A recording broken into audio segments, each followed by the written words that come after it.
ಮನೆತನ ಯಾರು ಒಯ್ಯಲ್ಲ. ದೇವೇಗೌಡರು ಒಬ್ಬರೇ ಒಬ್ರು, ಅದು 25 ಪೂರೈಸಿ ಪಾರ್ಟಿ ಮನೆ ಕುಂತಿಲ್ಲ.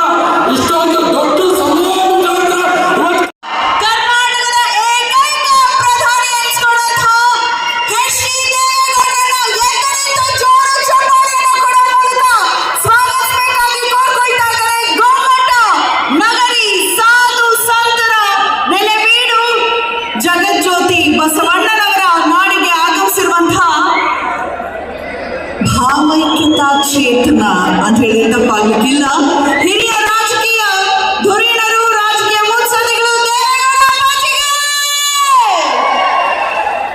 ಮಣ್ಣಿನ ಮಗ ನನ್ನೆಯ ದೇವೇಗೌಡರನ್ನ ಪ್ರೀತಿಪೂರ್ವಕವಾಗಿ ತಮ್ಮೆಲ್ಲರ ಪರವಾಗಿ ಸ್ವಾಗತಿಸ್ತಾ ಇದ್ದೇನೆ.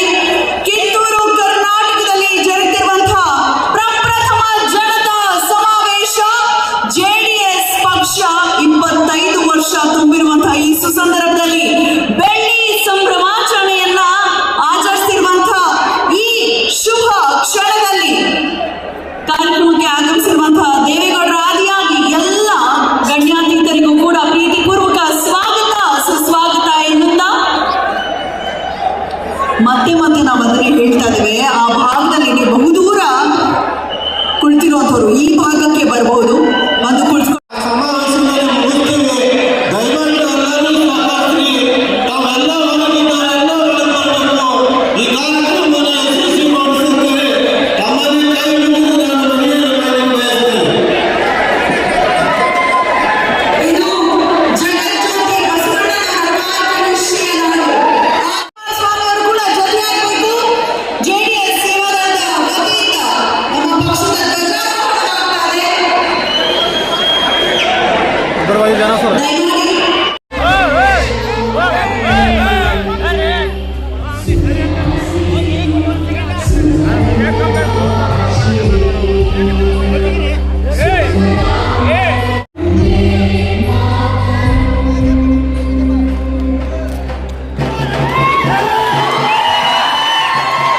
ದಯಮಾಡಿ ಬರೆದಿರುವಂತಹ ಒಂದು ಶಿಕ್ಷಣ ಅಂತ ನಾನು ಕೂಡ ಭಾವಿಸ್ತೇನೆ.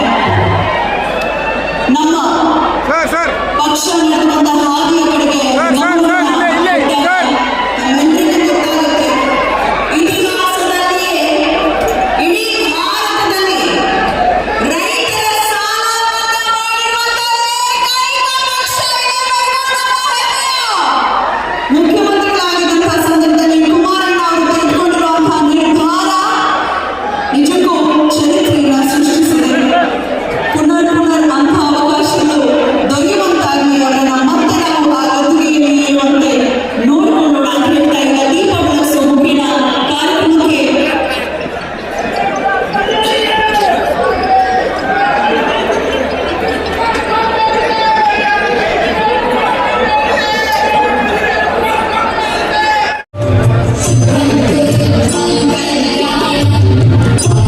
ಆವಾಗಲಿಂದ ಕಲಾತೀತನಾದ ಪರಮಾತ್ಮನ ಪವಿತ್ರವಾದ ಜ್ಯೋತಿಯು ತಮ್ಮೆಲ್ಲರ ಬಾಳಲ್ಲಿ ನಂತರ ದೀಪವಾಗಿ ಬೆಳಕಲಿ ಎಂದು ಹಾರೈಸಿದ ಜಾತ್ಯತೀತ ಜನತಾದಳ ಪಕ್ಷ ಹೆಮ್ಮೆಯ ಮಾಜಿ ಪ್ರಧಾನಿಗಳು ದೇವೇಗೌಡಜಿ ಅವರ ಒಂದು ದಿವ್ಯ ಮಾರ್ಗದರ್ಶನದಲ್ಲಿ ಮಾಜಿ ಮುಖ್ಯಮಂತ್ರಿಗಳು ಕೇಂದ್ರ ಸಚಿವರಾದಂತಹ ಕುಮಾರಣ್ಣರವರ ದಿವ್ಯ ಸಾರಥ್ಯದಲ್ಲಿ ನಿಖಿಲ್ ಕುಮಾರಸ್ವಾಮಿ ರವರ ಅದ್ಭುತವಾದ ಪರಿಕಲ್ಪನೆಯಲ್ಲಿ ಮುಂದಿನ ದಿನಗಳಲ್ಲಿ ಇನ್ನೂ ಹೆಚ್ಚಿನ ಮಟ್ಟದಲ್ಲಿ ವಿಜಯದ ಕಣ್ಣನ್ನು ಮೊಳಗಿಸ್ತಾ ಸಾಗಿ ನಮ್ಮೆಲ್ಲರ ಸುಭದ್ರತೆಗಾಗಿ ರೈತರ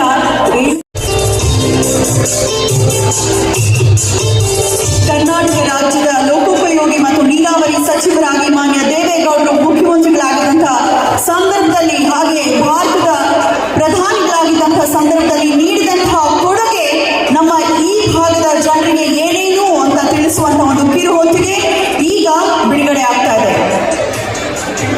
ಕೃಷ್ಣಾ ಮೇಲ್ದಂಡೆ ಯೋಜನೆಯ ಮೊದಲನೇ ಘಟ್ಟದ ಮೊದಲನೇ ಹಂತ ನಿಂತಿದ್ದಂತಹ ಸಂದರ್ಭದಲ್ಲಿ ಅದನ್ನು ಮನಗಂಡು ಅದಕ್ಕೆ ಪುನರ್ ಆರಂಭ ಮಾಡಿದವರು ನಮ್ಮ ದೇವೇಗೌಡರೇ. ಹಾಗಾಗಿಯೇ ಈ ಭಾಗದ ಭಗೀರಥ ಅಂತ ಅವರನ್ನ ಕರೆಯುವಂಥದ್ದು.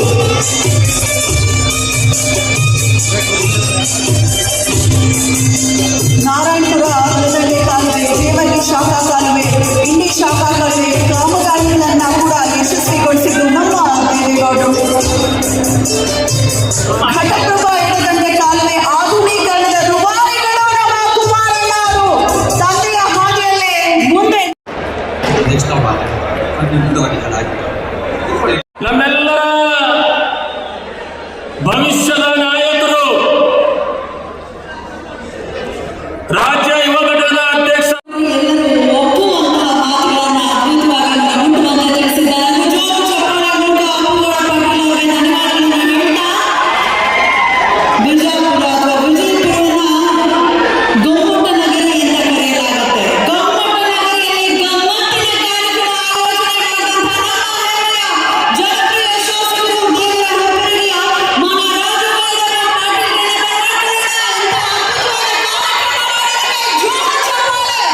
ಡೆಲಿಗೇಷನ್ ಮಾಡ್ತಾ ಇದ್ರು, ಅನುಭವ ಮಾಡ್ತಾರೆ. ಓಟ್ ಕೇಳಿದ್ರೆ ಕುಮಾರಣ್ಣ 25,000 ಕೋಟಿ ಸಾಲ ಮನ್ನಾ ಮಾಡಿ ಗ್ರಾಮ ವಾಸ್ತವ ಮಾಡಿದರೆ ಗ್ಯಾರಂಟಿ ಗ್ಯಾರಂಟಿ ಗ್ಯಾರಂಟಿ ಈಗ ಗ್ಯಾರಂಟಿ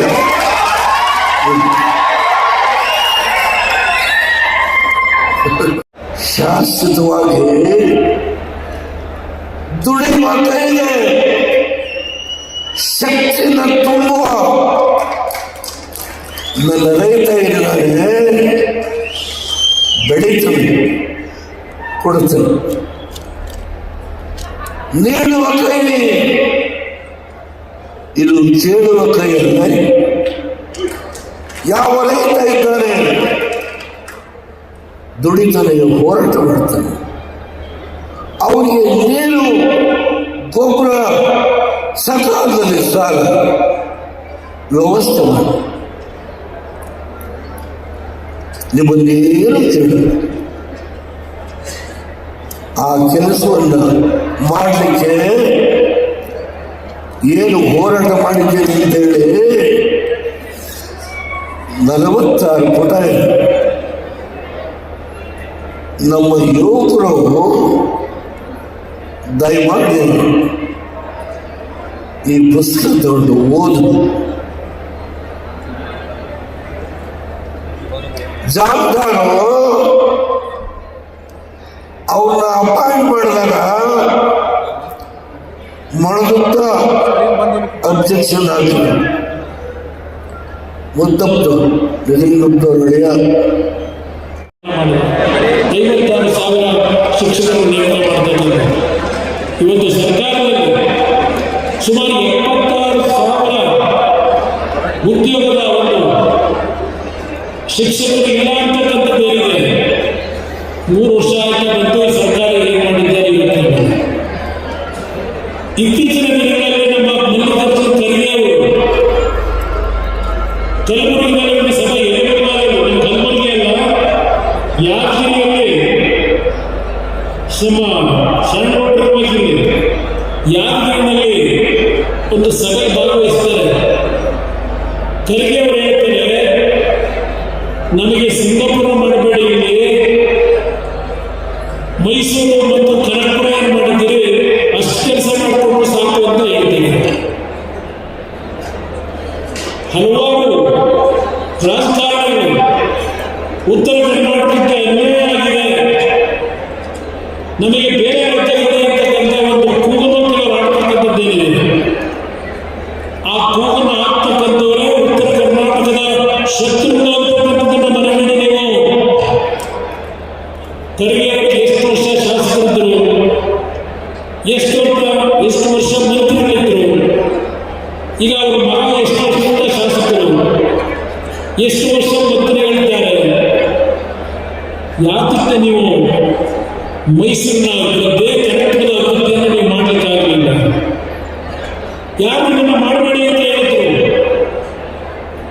ನಿನ್ನೆ ದಿನ ಕ್ಯಾಬಿನೆಟ್ನಲ್ಲಿ ಯಾರು ಗೋವಿಂದರಾಜ ಅಂತ ಹೇಳಿ ಗೋವಿಂದರಾಜನವರ ಮುಖಾಂತರ ಒಂದು ಕಮಿಟಿ ಮಾಡಿ ಉತ್ತರ ಕರ್ನಾಟಕದ ಅಭಿವೃದ್ಧಿ ಏನಾಗಿದೆ ಅಂತಕ್ಕಂಥ ಒಂದು ವರದಿಯನ್ನು ಪಡೆಯತಕ್ಕಂಥದ್ದನ್ನು ಈಗಿನ ಸರ್ಕಾರ ಏನು ಕೇಳಿದೆ ನಿನ್ನೆ ದಿನ ಕೊಟ್ಟಿದ್ದಾರೆ. ಯಾವ ನಂಜುಂಡಪ್ಪ ವರದಿ 2002-2003 ಅವರೇನು ಕೊಟ್ಟಿದ್ರು, ಯಾವ ಜಿಲ್ಲೆಗಳಲ್ಲಿ ಹಿಂದುಳಿದವರು, ಅತ್ಯಂತ ಹಿಂದುಳಿದವರು, ಮಧ್ಯಮವಾಗಿ ಹಿಂದುಳಿದವರು ಕೊಟ್ಟಿದ್ರು. ಉತ್ತರ ಕರ್ನಾಟಕ ಭಾಗಕ್ಕೆ ಹಿಂದುಳಿದಿರ್ತಕ್ಕಂಥದ್ದಕ್ಕೆ ಹಣ ಕೊಡಬೇಕು ಅಂತಕ್ಕಂಥ ಹೇಳಿದ್ರು. ಪ್ರಥಮವಾಗಿ ನಾನು ವಿಶೇಷವಾದಂಥ ಅನುದಾನವನ್ನು 2006 ನಾನು ಆಕಸ್ಮಿಕವಾಗಿ ಮುಖ್ಯಮಂತ್ರಿಯಾಗಿದ್ದಾಗ ಈ ಒಂದು ಉತ್ತರ ಕರ್ನಾಟಕದ ಅಭಿವೃದ್ಧಿಗೆ ಹಣವನ್ನು ಬಿಡುಗಡೆ ಮಾಡತಕ್ಕಂಥ ನಿರ್ಧಾರ ಮಾಡಿದ್ದೆ. ನಾವು ಅನ್ಯಾಯ ಮಾಡಿದ್ದೀವಿ ಅವರಿಗೆ. ಉತ್ತರ ಕರ್ನಾಟಕದ ಜನತೆ ನಮ್ಮಿಂದ ಅನ್ಯಾಯ ಆಗಿದೆ. ಕೆಲ